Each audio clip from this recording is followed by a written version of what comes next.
Bonjour. Petit historique sur notre jet d'eau, il a été créé en 2016 en catastrophe. Euh, L'initiative a été de la part de notre cave coopérative de Vauvert.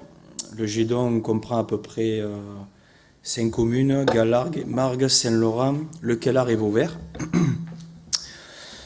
Euh, donc depuis, on ne cesse de faire des arrachages au sein de notre jet d'eau, à notre grand désespoir.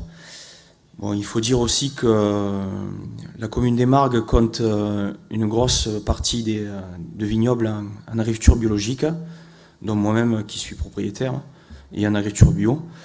Le gros point noir et le point de faiblesse dès le départ, il faut dire ce qui est, ça a été un propriétaire qui n'a pas été assez réactif, puisque le bio, c'est la prévention. Et malheureusement, une partie de ces parcelles étaient contaminés lorsqu'on les a trouvés en cours d'été 2016 à hauteur de 60% pour l'une et 40% pour l'autre.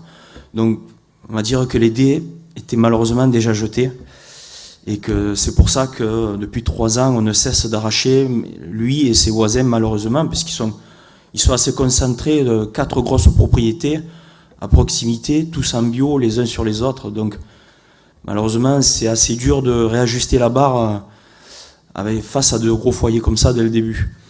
Après, moi, je suis un peu plus loin et je reste quand même pour une superficie de 20 hectares, moins de 20 hectares. En 3 ans, j'arrache des souches, effectivement, mais l'équivalent regroupé sur 3 ans ne représente même pas 1% de mon vignoble. Donc, j'ai la chance d'être à l'écart du foyer. Pour combien de temps, je ne le sais. Mais bon, on prospecte au sein. Après, l'organisation du jet d'eau, c'est pas facile non plus. C'est du bénévolat, c'est beaucoup de pédagogie, voire même des fois être assez infantilisant vis-à-vis de certaines personnes, parce qu'il faut le dire, on a des gens d'un certain âge, ils ont techniquement, ils sont assez faibles, quoi. Moi, j'ai la chance de faire des études spécialisées dans la vitiono, tant mieux, mais c'est pas le cas de tout le monde. Donc, il faut sans cesse rabattre, réapprendre, redire les choses, parfois aux mêmes personnes. C'est de la pédagogie, sans cesse. Mais bon, j'espère que c'est à ce prix-là qu'on y arrivera. Il y a aussi beaucoup de travail à faire vis-à-vis de certains propriétaires qui ont des terrains à l'abandon, avec d'anciennes vignes, et qui ne ressemblent plus à de vignes d'ailleurs. C'est des jachères, avec des ormes, des frênes.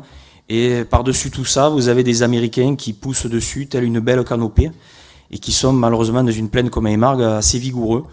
Et quand vous faites des comptages, je pense que M. Constant en parlera, et ben, il pourra dire ce qu'il en est, et que c'est assez inquiétant. Donc ces gens-là, on essaie de les trouver, de leur expliquer qu'il faudrait qu'ils entretiennent leur terre, ou du moins faire un arrachage, mais très compliqué quand vous avez des parcelles qui sont en jachère depuis plus de 20 ans, avec des frênes où il faudrait y aller au tractopelle pour les déraciner, donc c'est pas évident. Et ensuite, quoi dire d'autre que la problématique, elle est aussi à plusieurs sens. Déjà le bénévolat, on manque de gens, malgré que les viticulteurs soient plus ou moins présents, eh bien il y en a, malheureusement, on les voit jamais. Ça fait 3 ans. Alors ils payent leurs cotisations. Cette année, on a mis en place pour 2018 toujours les 5 € de base à l'hectare, et on a rajouté en plus 35 €. Alors 35 €, vous les payez si bien entendu vous ne venez pas. Et si vous venez lors des prospections, des journées de prospection, ben vous n'aurez que 5 € à payer à l'hectare. Mais malheureusement, ils payent leurs 35 € plus leurs 5 € et ils s'en dédouanent, ils s'en lavent les mains.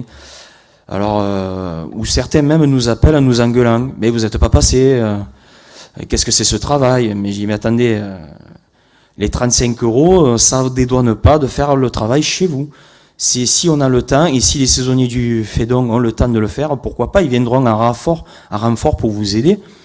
Mais il faut être bien clair, c'est à chacun de se prendre en main, et ne rien attendre du Fédon, quoi. Comme on dit, de toi le ciel t'aidera. Mais malheureusement, c'est pas le cas de tous. Quoi dire d'autre? Problématique aussi, la DRAF aussi, il semblerait que cette année... on verra, ils seront peut-être plus derrière nous, on l'espère, parce que on a eu le cas en 2017 de personnes qui ont mis les saisonniers dehors du Fédon, qui ne voulaient pas qu'on prospecte chez eux. Il y a eu un cas aussi pour des collègues d'un jet d'eau en bord dans les Côtes du Rhône, où 5 propriétaires qui venaient d'un département voisin, qui ne comprenaient pas pourquoi déjà on voulait les faire payer. Dans le département voisin, de l'autre côté du Rhône, ils payaient pas de leur poche. Sauf que ils payent, mais ils ne le savent pas. C'est à travers, je crois, les cotisations qui sont payées auprès des chambres d'agriculture. Donc, tout ça, ça nous dépasse un peu, et c'est assez compliqué de devoir gérer plusieurs. Moi, j'estime que c'est déjà compliqué de gérer la flavescence, et si on doit gérer le problème humain, ça en est un autre. Ensuite vient aussi la problématique de la DDA. Donc normalement, je salue Madame Esculier qui est ici, qui m'a bien aidé. On a déjà rencontré le PTB Vistre-Vidourle, qui gère les cours d'eau, parce qu'on a aussi des vignes ensauvagées qui poussent au bord des cours d'eau. Donc ce côté-là, c'est constructif. Il nous reste à aller voir la DDA, tout ce qui est bord de route, des vignes sauvages qui poussent en bord de route. Donc c'est en train sur notre jet d'eau. On va y arriver petit à petit. Mais ça fait 3 ans, et vu l'ampleur des arrachages qu'il y a, est-ce que c'est déjà pas un peu trop tard? Mais je suis quand même optimiste, parce que je regarde mon cas personnel, donc je suis pas encore concerné par la gravité, mais l'avenir me le dira. Voilà. Et puis côté financier aussi, puisque les saisonniers, il faut les payer. Et ça fait 3 ans que la commune des Margues, du moins notre jet d'eau monopolise surtout sur la commune des Margues. Et comme on dit, quand on cherche, on la trouve, et malheureusement, on trouve d'autres foyers au sein du Gard.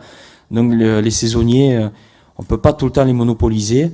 Est-ce qu'on a des revenus financiers assez conséquents au niveau du Fédon du Gard pour payer autant de personnes et du moins prospecter au maximum sur l'ensemble du département? Et j'en suis pas convaincu. Voilà, une autre problématique de plus qui s'accumule. Donc j'espère avoir tout dit, assez être bref aussi, mais en essayant d'appuyer là où ça fait mal. Voilà.